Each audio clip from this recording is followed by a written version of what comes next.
Vamos começar aqui então a nossa entrevista, pessoal. É, Gostaria de me apresentar. Meu nome é Wellington Domingues. Eu sou o calouro da Engenharia de Controle e Automação. E nós vamos fazer hoje uma entrevista aqui, entidade Alumni, que está fazendo, consiste em entrevistar um ex-graduando para mostrar a sua trajetória, como está sendo os seus serviços atualmente, como foi a sua trajetória de serviço durante todo esse tempo pós-curso, e convidar a minha colega a se apresentar também, a Gabriela. Eu sou a Gabriela Santos, também estou no mesmo grupo que o Wellington. A gente vai dar agora continuidade na nossa entrevista com o Marcelo. A gente está entrevistando, como a Gabi já falou, o Marcelo Dalmas, que já é o ex-graduando começou em 95, pelo que nós tínhamos visto. Eu gostaria que tu se apresentasse um pouco, Marcelo, dissesse um pouco sobre você, como foi as empresas que passou, seguindo após o curso, até a sua chegada na GE. Um pouco brevemente, assim, só para conhecermos um pouco sobre você.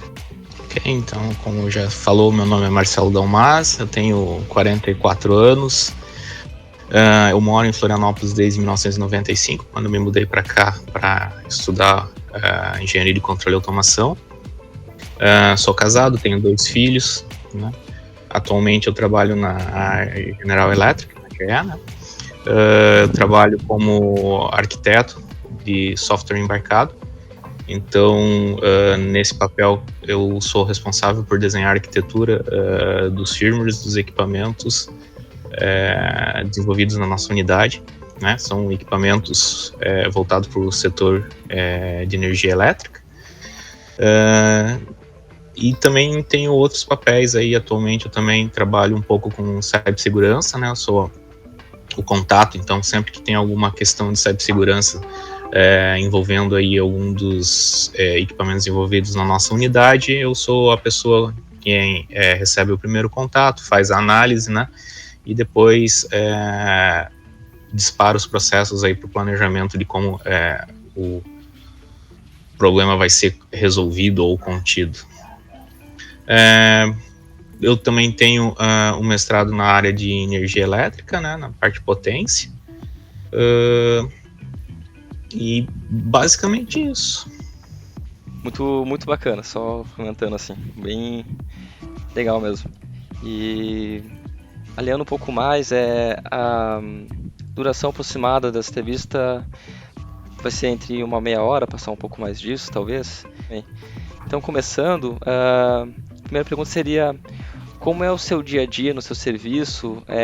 Fale um pouco dos seus desafios diários e alguns pontos que você acha mais interessantes no seu exercício, no seu trabalho. Certo.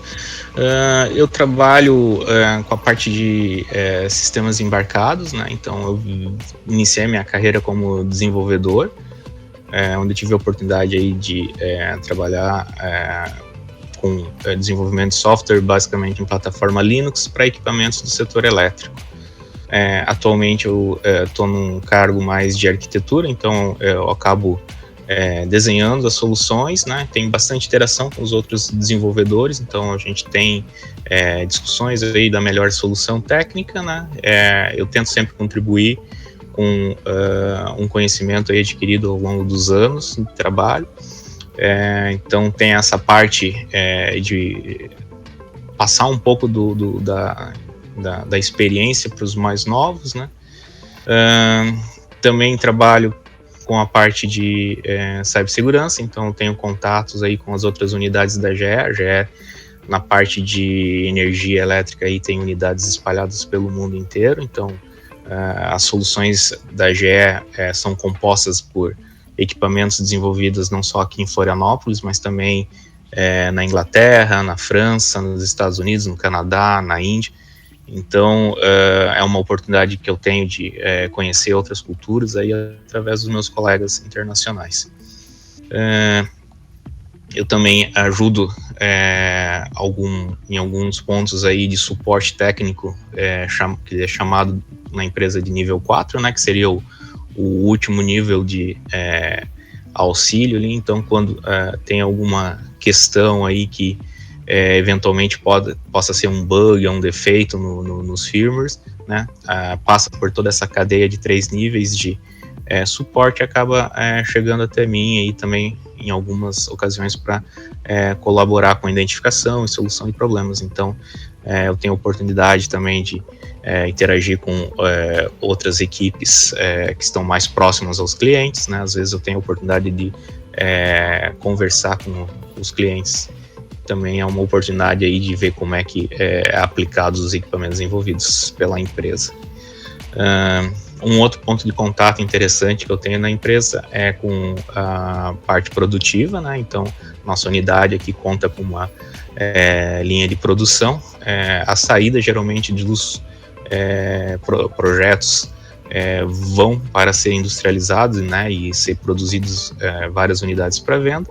Daí, eventualmente, no início dessa transição do desenvolvimento para a produção, eu tenho a oportunidade de interagir com meus colegas da área de produção, aí, fazendo uma passagem do projeto ali, e é um momento onde aparecem várias questões aí, relativas ao como é produzido o equipamento. Daí a gente tem a oportunidade de interagir com a equipe ali para desenvolver as melhores soluções aí em relação à parte produtiva. E seria isso, acho que minhas atividades atuais. Se você não tivesse a graduação e mesmo sabendo tudo que você sabe hoje, ainda você escolheria automação para cursar? Sim, eu considero que o curso de automação ele é um curso em termos de tecnologia que dá um embasamento muito bom. Então, assim, ele é generalista, digamos assim. A gente consegue aprender um pouco de várias áreas, né? E isso daí tem pontos muito positivos, né? É bom porque a gente consegue transitar aí entre vários pontos de um processo produtivo ou de uma empresa, né? Trabalhar com equipes de setores diferentes e ter o conhecimento para poder entender as demandas e colaborar com as soluções. Então, acredito que fazendo um curso na área de tecnologia, acho que eu escolheria o controle e automação, certamente. Muito bacana. E como que foi a sua entrada na GE? Minha entrada foi feita de uma forma bem interessante, diria até que de forma indireta. Eu comecei a trabalhar na Rison Tecnologia em 2005, né, como desenvolvedor de software embarcado. A Rison era uma empresa também que desenvolvia equipamentos para o setor elétrico. No ano de 2014, a Rison então foi comprada pela Alstom. Então, fui, entre aspas, contratado pela Alstom nessa compra, né? E em 2015 a GE comprou a Alstom, então eu acabei sendo contratado pela GE durante essa compra. Então eu tenho, digamos, já mais de 15 anos de atuando na mesma linha de produtos, nessa unidade, né? Mas de GE efetivamente é só a partir de 2015, quando foi feita a compra da Alstom, que já tinha feito a compra da Rison. No caso, tu falou em outra resposta que o curso de automação é bem completo, e de fato realmente é. Naquela época, já quando tu entrou, vocês já tinham essa visão, né? Hoje em dia, eu acho que é muito mais claro isso. E a minha pergunta, qual é a área que um engenheiro de controle e automação pode seguir que te chamou a atenção, além da que você está atualmente? Certo. Eu tenho uma curiosidade aí, talvez fosse uma opção de seguir carreira na área de aviação, né? Acho que é um setor interessante, né? Acho que em todo o processo aí de desenvolvimento de uma aeronave é possível aplicar o conhecimento que a gente tem no curso, né? Então, a gente tem desde os sistemas de pilotagem aí, onde que se aplica toda a teoria de controle mesmo, até a parte de mecânica, né? Então, é uma área que eu acho que seria uma opção bem interessante. Dando uma olhada por cima da empresa, eu dei uma olhada que a GE tem uma frase que é bem interessante, que ela significa construindo um mundo que funciona. Ao seu ver, de acordo com o que você faz, você identifica que a engenharia de controle e automação da UFSC é possível fazer um mundo que realmente funciona? Sim, eu diria que a tecnologia atualmente é uma parte fundamental da nossa sociedade, né, de como nós vivemos. Então, toda a parte de funcionar hoje acho que está bem associada à tecnologia, né? Quando em algum momento a tecnologia deixa de funcionar, a nossa sociedade sofre, né? Então temos exemplos aí no caso da energia elétrica mesmo, né? Que é hoje a base aí da sociedade. Quando a gente tem uma falta de energia, um apagão, fica comprometido todas as áreas da sociedade. Então, no meu caso específico aqui dentro da GE, né, eu estou alocado aí na parte de energia, né, então eu diria que a empresa colabora, né, com toda a tecnologia, todos os equipamentos aí necessários para transformar o mundo agora, né, trazer energia limpa, né, trazer uma energia confiável, que a gente tenha um fornecimento de energia, né, a ponto, assim, do objetivo é você nem perceber que está tendo fornecimento de energia, né? Então acho que esse é quando chega nesse ponto que você não percebe, é porque está realmente funcionando. E o curso de controle e automação tem né, fornece todas as ferramentas aí para que a gente possa atingir esses objetivos. Perfeito. Eu queria saber, antes de continuar as outras perguntas, se você já fez estágio durante a sua graduação. Sim, fiz. Eu comecei internamente na universidade, né? Então eu fui monitor para o laboratório de microcontroladores, né? Então eu me lembro que o professor tinha vários experimentos que eram passados no laboratório, né? E daí uma das minhas tarefas era testar, né, fazer esses experimentos antes das aulas para ver se os procedimentos estavam certos, né, se os programas estavam corretos, e o outro era dar suporte daí para os alunos. Foi um estágio bem interessante ali, porque ali começou a aumentar meu interesse por sistemas embarcados, né, então foquei mais nessa parte de desenvolvimento de software embarcado, né, baixo nível. Após isso eu fiz um estágio numa empresa que se chamava Apex Telecomunicações. Era uma empresa que fazia centrais de PABX, né? Então eu tive a oportunidade de trabalhar também com sistemas embarcados nessa empresa. Trabalhei em dois equipamentos interessantes. Um era uma unidade de resposta automática, então era aquela funcionalidade que você liga pelo telefone e pode ajustar, por exemplo, um horário para despertar, né, usados em hotéis, por exemplo, né, e daí uma voz respondia. E o outro era a utilização do PABX na parte de interfones de prédio, né. Na época isso era novidade, então hoje né, todos os apartamentos aí têm um telefone interno ali para ser usado como interfone, né? É um telefone comum que pode ser ligado numa linha fixa, mas naquela época tinha diferenças, né? Interfones eram interfones e telefones eram telefones. Então os interfones, por serem um mercado menor, acabavam tendo um preço maior, e daí com essa tecnologia aí de usar telefones e PABX tinha-se soluções mais baratas. Então, esses foram os dois estágios, né? E depois eu ainda tive mais o projeto de final de curso, que eu fiz numa empresa que se chamava Brasmap Tecnologia. E o meu projeto de final de curso foi um chuveiro de praia. Então, era um chuveiro que foi instalado depois, posteriormente, aqui em Florianópolis, né? Ele funcionava a fichas. Ele tinha um computador interno, né, com mídia, então ele tocava propagandas. Ele era conectado via celular, né, para saber o status numa central, para saber se a caixa de moedas lá das fichas já estava cheia, se a bomba que tocava água estava funcionando, né, atualizava remotamente as mensagens de propaganda por celular. Então, né, hoje parece simples, mas isso foi, acho que nos anos 2000, ali na virada dos anos 2000, na época foi um desafio bem grande. Nossa, que bacana, que bacana. Você teve então bastante estágio aí. Foi fácil tanto achar esses estágios, tanto esses estágios dentro da universidade e fora? Como é que foi isso? Sim, sim. Dentro da universidade sempre teve oportunidades, né, para a gente trabalhar tanto como monitoria e depois para o mais avançado no curso como em laboratório, né, iniciação científica, né. Então é uma oportunidade aí do estudante já começar a ver um lado da carreira que ele pode seguir, né. Então quem faz a parte de laboratório, iniciação científica e acha isso legal, pode optar em algum momento por seguir uma carreira mais acadêmica, né?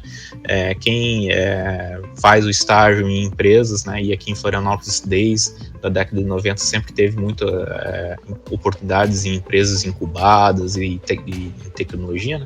Então, tem a oportunidade de ver como é que é o mercado e se quiser daí poder seguir uma área mais voltada ao mercado do que da academia, né?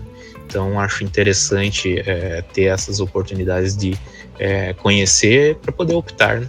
E tu acha que o estágio influenciou bastante na tua carreira, assim? Dá pra Sim, afirmar? sem dúvida, sem dúvida. A partir dos estágios, né, foi que eu realmente descobri o que era, né, as opções de mercado, né, e é fácil daí você identificar coisas que você tem mais afinidade, que gosta, e coisas que às vezes você percebe que tem menos afinidades, e daí você pode continuar procurando aí por uma outra área. Então foi fundamental para descobrir esse meu caminho aí dentro da parte de desenvolvimento de software embarcado. Legal, deve ser... Imagino a importância que tem a pessoa conhecer os vários eixos, né, que pode seguir na carreira e se identificar e ver qual se identifica mais. É algo que realmente, em tudo que é área, é importante, né? E conhecimento nunca é demais. Bom, e seguindo, como que está o mercado futuro para quem está saindo da faculdade, na tua visão? Como você acha que está? Eu acho que, assim, em termos gerais, a tecnologia está sendo cada vez mais demandada em termos mundiais, né?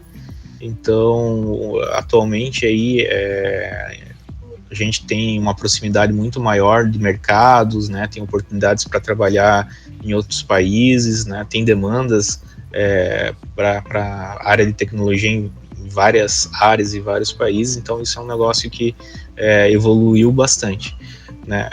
Pontualmente, nesses últimos 2 anos aí, por causa da pandemia, né? A gente está tendo essa situação onde às vezes é meio conturbado você talvez procurar algum uma colocação num estilo que tinha antes, mas também eu vejo como uma grande oportunidade para as pessoas e para as empresas se reinventarem, né? Então eu vejo que tinha uma certa resistência por trabalho remoto, e que a pandemia ali forçou então as pessoas a reverem esse ponto, né? As empresas investirem, e eu acho que isso daí é um avanço e aumenta as oportunidades, porque a gente pode ter agora um alcance maior, né, nas oportunidades aí no nível mais amplo em termos nacional e às vezes até internacional. Bom, bem, agora é a hora da verdade, hein? Das matérias que você achou relevante para o mercado de trabalho, e qual que você achou mais relevante? Você lembra, assim? Eu acho que todas as matérias foram de alguma forma importantes, né? Não posso dizer que alguma foi irrelevante. O que eu posso dizer é que acho que é difícil alguém utilizar todas as matérias, todas as áreas que acaba tendo a oportunidade de aprender durante o curso de uma vez só, né?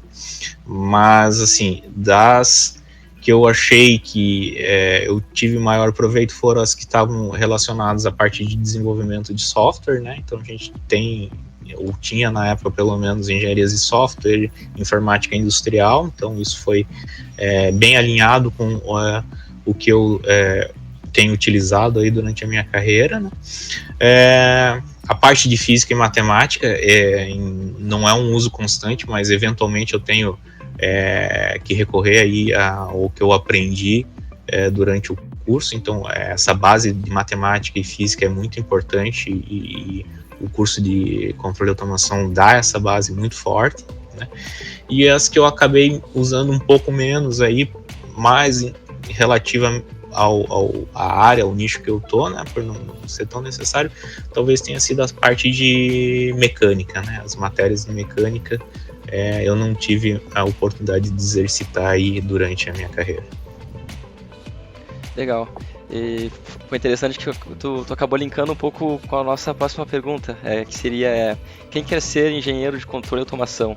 Precisa gostar muito de física, matemática e programação? Olha, matemática, física e a programação, acredito que são ferramentas que são utilizadas o tempo todo pelo engenheiro de controle e automação, né? Em maior grau ou menor grau, mas em algum momento da carreira sempre você vai ter um problema aí que você vai ter que dispor dessa ferramenta aí que você aprendeu durante a universidade, seja física, seja matemática, seja alguma coisa de programação.